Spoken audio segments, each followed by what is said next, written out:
Are going live. All right, let's just check out YouTube real quick to see if we're doing it. We should be live. There we go. All right, good deal. Now let's open up our Photoshop here. Make sure we got our 2022 version. All right, sick. All right, now let us.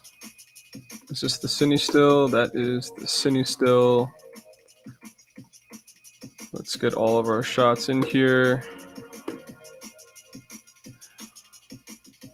including the half frame, so that I can show you guys how silly you look when you're editing half frame shots. Just joking. It's not that silly.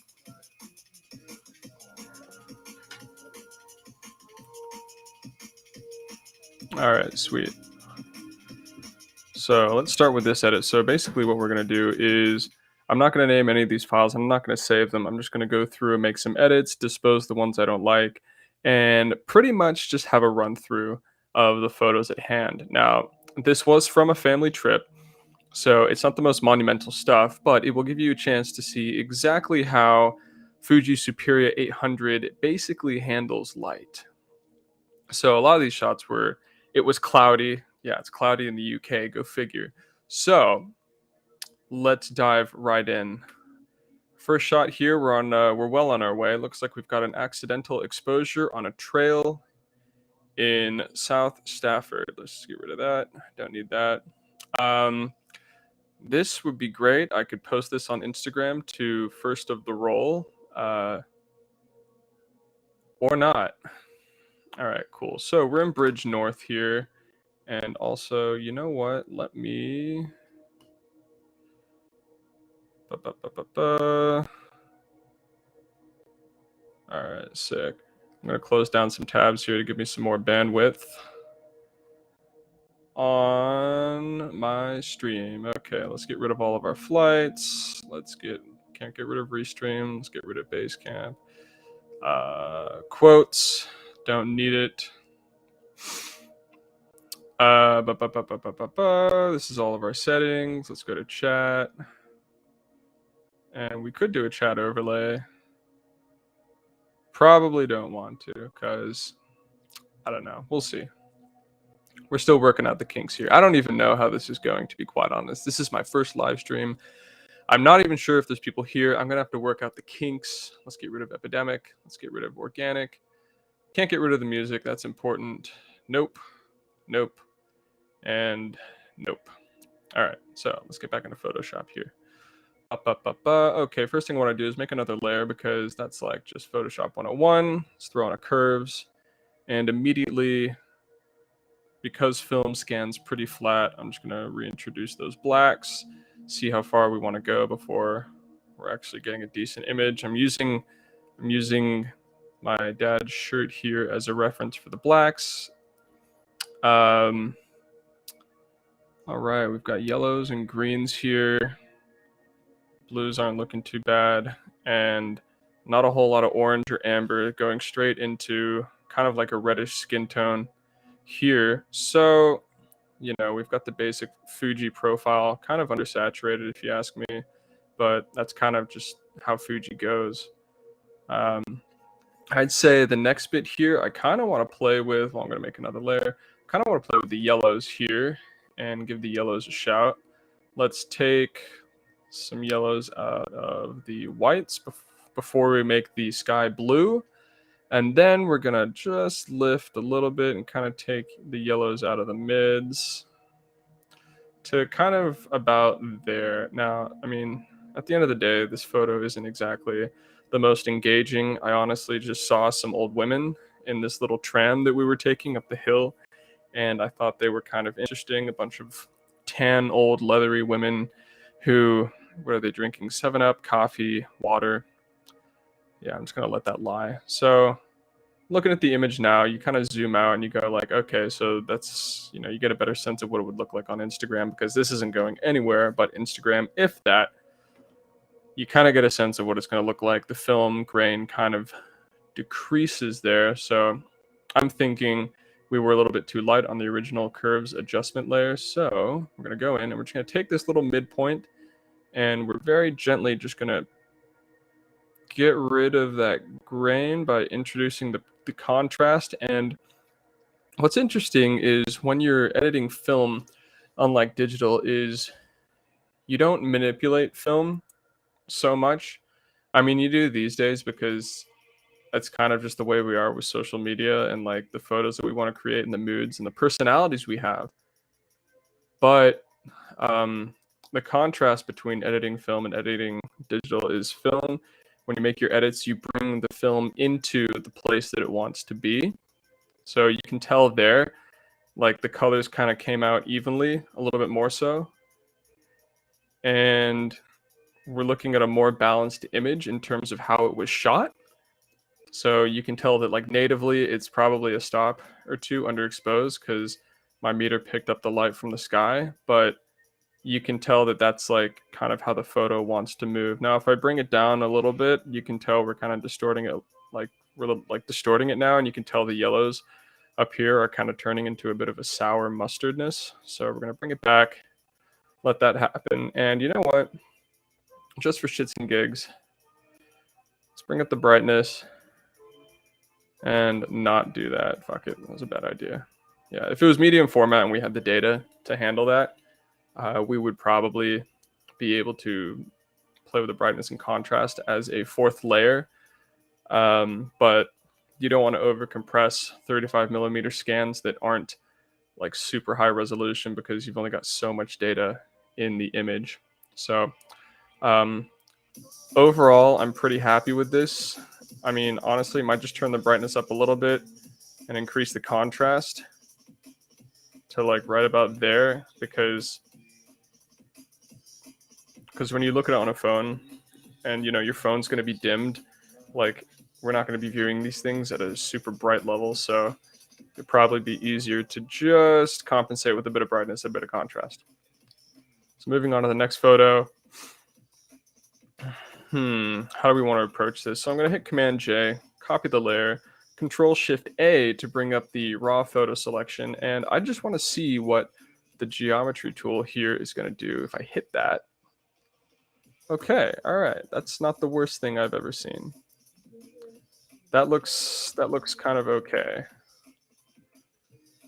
So we're gonna do that, and then we're gonna crop it a little bit to see if we can play with it. I just realized now that the adjustment I just made kind of fucked up the image. All right, so like just for the sake of fun, let's just see what this edit looks like. So this, you can obviously tell it was sunny, and we're coming out of the shadows. We've kind of got that shadow to light bright gradient along the walls here. So let's just give our shadows what they want. They want to look like shadows, and you can tell that as you bring these down, the curves down, that this area at the top kind of pops and becomes true to color. So you take it off, it's like it's a faded blue. You can tell it's a faded green. Bring that in, and here we are. We're accentuating the reds on the walls here because Fuji loves to bring out reds if they're available, the reds and the greens. And that's just the Fuji way. So would I ever use this image? Probably not. I don't even think I'd post this on Reddit. But, you know, that's kind of the point of just bringing around an SLR camera on your family vacation, is to just kind of see what's going on. You know, you just kind of want to bring it and dick around. Like right here. See, that's my brother Oliver. So again, we're going to make our layer. Actually, you know what? Just to save us the data, let's just nope, I'm not going to save. I'll think about that one. Probably going to save that because it's family. So again, here, you can already tell that this is going to be underexposed. Just inherently. You know, you try to trust your camera's meter, but it's just, you know, not going to get away with it half the time. So it's like if we want the image to be what we want the image to be, we're going to have to blow it out. We're going to have to accept the color shift here in the yellows. And then we're also going to have to come back and try to compensate and see if we can bring it back to a normal color range. So we're going to put our blues in without blowing out the whites and the blues. And then let's also see if we can take away some greens. And by taking away greens, introduce some red.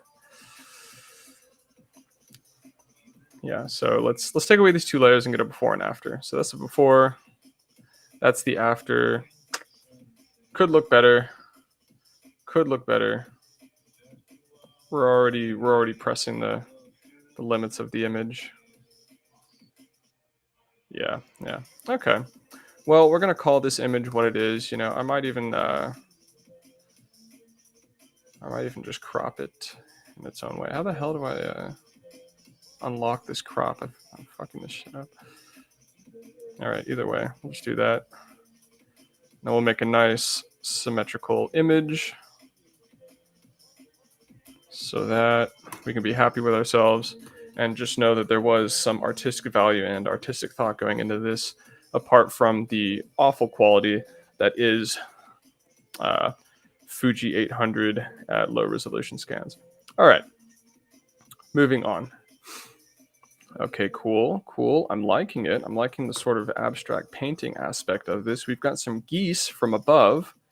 We've got a nice sort of flat layer part of the image here that lends space to the geese to kind of inform us as to the subject. Specifically this one, right? Every goose is doing its own little thing. You've got the shadows. You know, you don't know what's going on, but at the same time, you take a couple seconds to check it out, and maybe you do. So naturally, what we're going to do is we're going to take care of our shadows first, and already you can see the geese are kind of starting to pop. Now, if you're new to Photoshop or you kind of struggle with curves, you don't want to overdo it, and you kind of just want to bend to the graphing points here. So if you're going to make slide adjustments, S curves and stuff like that, you kind of want to use the grid inside your curves adjustment layer to guide you. So if I've brought my shadows in this way and I get rid of that anchor point, you know, I'm just darkening the image, right? If I go to here, all the way to here, I'm just darkening the image. So I have to ask myself, okay, is this going to be the right anchor point there, right? So this is the steeper anchor point, or do I want to make it like in the center and kind of get a smoother gradient between the blacks and the midtones? And personally, well, let's see what the whites do. Okay, so we brought our whites up, and this is probably an even spiel here. You can tell the colors coming out a bit, but you can also tell that it's a little bit dark. So we've got our true whites, and that's not hard to find because obviously the geese are white and their feathers are a little bit reflective, a little bit more reflective than the average thing going on here, than the average texture. But if we bring it up, then we can start to see the sun coming off the dirt. We can start to see the sun coming off the shinier parts of the leaves. But since we are moving this mid zone, we are in fact affecting this lighter area, which is the geese. So if we bring the whites back down, we kind of get our gradient back on the geese. All right, hold on. Got way too many lyrics here.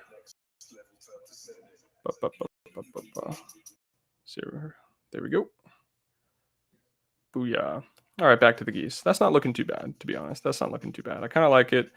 It's, I mean, what more could you possibly do? I'd say one thing is it's a little bit unbalanced on the left side. So what we can do is just kind of,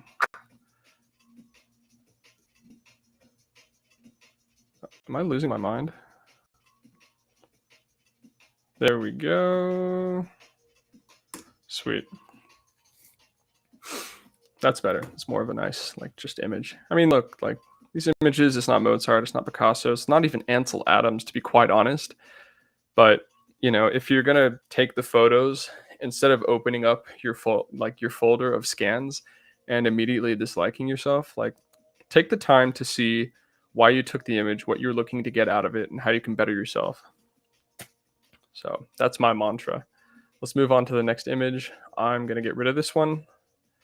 It was fun to edit, fun to look at, but I don't really have much use for it. So here we go. what were we looking to get here? Okay, so we were trying to go for a foreground to background shot here up into the sky and kind of get some lines and interesting shapes. So first and foremost, I'm looking here. We've got a nice circle reflecting on the water. We've got a nice diagonal from the bank going across the image. And then we've also got a nice dividing horizontal, kind of horizontal line that is in our upper thirds. Um, the Porsche, kind of like an accent. It's not going to have too much consequence in the photo. And then the texture shift from the background to the foreground is also kind of interesting, how we've got houses outcropping the back as opposed to kind of like a flatter, like speckled foreground with the geese. Interesting textures going on. So again, we're just going to bring this out. And I think Fuji handled this rather well. You can see that it's partly cloudy. And the sun wasn't fully covered here, as you can see these harsh shadows on the bridge. But you can tell that the sun was kind of going through a zone of the sky that wasn't fully cloud covered, but it wasn't clear sky either. Otherwise, I think it would be a lot brighter, personally, but it's more even. And this is around 3 p.m., so that kind of gives you like some insight into that. So we're just bringing the lights up. I'm gonna get rid of that. So we brought our brights up in the curves, and as you can tell, it's bringing out the houses, it's bringing out this area, but we're also losing that shadow credibility under the bridge. So, like I said, the anchor points, we're bringing up the brights right smack dab in the middle of the chart, but we want to bring the shadows right back down at this point as well. And it kind of keeps it like a balanced image. It keeps it in the threshold of reality, which is generally what film photographers try to do. And then when you bring it down just a smidge more, you actually start to get a little bit of definition in the photo, and the bridge kind of comes out away from the houses, and then this whole bottom part of the image has its own sway. So that's really nice. Something that's been distracting me the entire time is this lamppost. Get the hell out of there. Goodbye. Ba-ba-ba-ba-ba-ba. I don't know if that's ever gonna work. Hey, there we go. See, that's a much cleaner image. I kind of like that. We've also got a lot of negative space here down at the bottom for the sake of this one goose. So, saying that, how the hell do I get a custom ratio? This is really annoying. Can I get a custom ratio, please? Can I get custom? Can I get custom front image? Fuck you. Okay, well, I'm not going to deliberate how the hell to fix that, but we're pretty much staying within our ratio here, and we're going to take out that negative space, and booyah, that's a cleaner image. I really like that. That's an image you can be happy with because it's got interest, it's kind of pleasing. It's not perfect, you know. Um, the subject matter altogether is more of like a fair photo than any one specific thing. So, that's just one of those nice things. I wouldn't hang it on my wall, but it's a nice memory to look at. So I'm gonna keep exiting out of these guys because I'll go back and edit them later. It takes me 2 seconds. Here we go. We've got Oliver. We've got our single subject photo. I'm probably just gonna crop this immediately. This is gonna drive me nuts. I really want to know how I can get a free-forming thing. Bing, bing, bing, bing, bing. Okay, let's just do 4/5. There we go. Let's do that, and let's bring him there. We've got the horizon as a diagonal as well as the pier he's standing on. We're going to keep this little detail in the bottom left of the photo because it's going to add weight and interest. Because, quite frankly, my brother looking like he's drunk in the water isn't necessarily the most interesting thing we could pick up on. So naturally, you knew I was going to do it. I knew I was going to do it. We're going to darken the image, and we're going to bring out those shadows in a very pleasing way. He's wearing black shorts, and as I drag this black along the line, the shadows in the water and the darkness of his pants come out. I'm going to try to bring this up to here. I think that was the wrong maneuver, so I'm going to get rid of that. And instead, we're just going to try to push this out. And even though we're sacrificing some of the quality in the distance, and we're sacrificing some of the quality in the pants, I think that over brightening kind of helps bring out the skin tones and really makes the subject pop. Because after all, that's who I shot. The subject is Oliver. So I think that's a fair edit. And so, like, let's see if we can bring back some of the shadows without sacrificing the skin coming out by bringing this lower point back into the lower graph point. Okay, cool. All right, not bad. Again, we do have a yellow profile cast on the image, but considering what the image is, the content, it's not a big deal. You just bring our yellow curves, or rather our blue curves, up a bit to eliminate that yellow, and suddenly it looks like a more balanced image. So those yellows kind of wash out. It looks more like a filter, and then you bring the blues up, and the colors kind of stand alone on their own. All right, so let's get a before and after. That's the before. Kind of a cool image, kind of dusty. And that's the after. The sky's a little bit blown out, the water's a little bit blown out at the horizon, but our subject is looking good. We've still got a decent amount of viable texture in the water, and the skin tones have come out a little bit more. So I thought that was a pretty good look. Let's move on. I'm going to edit one more photo here before I bounce, because this is my first live stream, and I just want to see how it goes. We're testing, probably going to do more in the future, but I just want to see how this goes. So if you're here and you're listening to me right now, I don't know that you're here, but thank you for tuning in. All right, so here we are. We've got a decently balanced image. You can tell that I tried to line up the side of the frame with the pier to kind of create like a pleasing shape there. I tried my best to keep my younger brother's head below the horizon so that he could take up shape and be shaped by this negative space. And then I also tried to keep the division between the land and the clouds in the top third. And overall, I think this image is probably my favorite that we've landed on so far. So we've got a lot of bandwidth. We're looking at our histogram. We've got a lot of data in the middle. So I'm thinking with less movement, we're going to be able to create a better image here. So let's see if I can create a nice gradient of his skin. Boom, nailed it. And we're going to bring these mids out. Maybe that's just not the play. It's actually funny. The darker I make it, the more balanced the photo looks in terms of light and color. So when that happens, you can kind of tell that you overexposed. My meter might have picked up too much from the sky and done that. I probably should have walked up closer to Alex and metered from his skin right by his bicep. But you live and you learn. So given that, we're going to add on another curve layer. We're going to take it to the blue scheme because right now all of our photos are just a little bit yellowish green cast. I'm going to push these yellows out of the situation, make it a little bit blue. That might be too much. The sky's looking pretty balanced now. It's kind of going blue into the green here. But, I mean, there's only so much you can get out of these. That's just fun. That's just fun. I like that. I mean, look, if it were... Ooh, I kind of like that. Bring the yellows out of the shadows. That could be a look. Okay, now that we've done that, that kind of gives me some...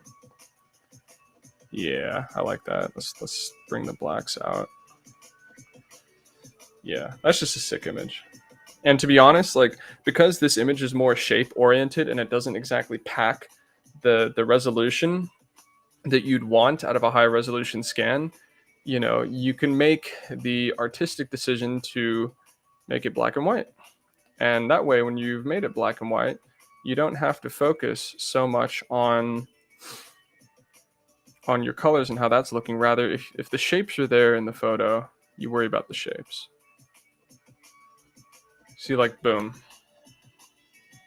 The shapes come out a lot more. and the depth does, because you're not worried about color. It's not misleading you. You just fully see the shapes in the image. Yeah, I like that a lot. I'm going to come back to edit that one.